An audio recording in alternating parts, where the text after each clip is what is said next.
নয়তো তুমি কি করবে? বাবাকে ডাকবে নাকি তোমার নতুন মাকে? ডাকো। আমি তো তাদের সাথে দেখা করার জন্য এসেছি। অনেক পুরনো কিছু হিসেব বাকি রয়ে গেছে।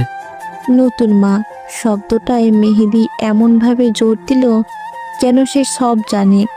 জারার সৎ মায়ের সব কীর্তি যেন তার নখদর্পণে। জারার এবার সত্যি ভয় করতে শুরু করলো। আপনি কি বলতে চাইছেন? আমি কিছুই বুঝতে পারছি না। কিসের হিসেব? আর আপনি কে সেটা পরিষ্কার করে বলছেন না কেন?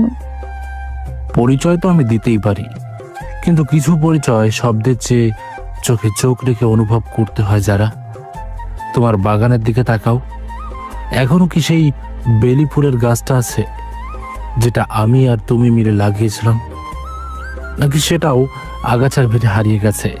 জারার বুকের ভেতরটা ছ্যাঁত করে উঠল।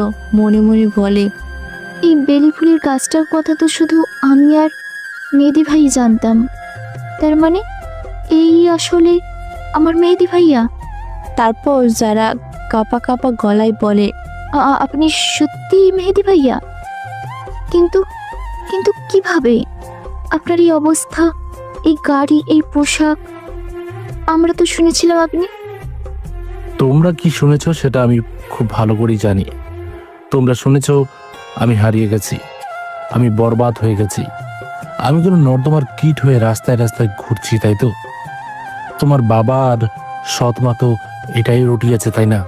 আমি আমি ঠিক তোমার ভয় পাওয়ার কোনো কারণ নেই। যারা আমি তোমার কোনো ক্ষতি করতে আসিনি। আমি শুধু দেখতে এসেছি যে বাগানটা আমি নিজের হাতে সাজিয়েছিলাম, সেই বাগানের ফুলগুলো এখনো ফোটে নাকি সব শুকিয়ে গেছে।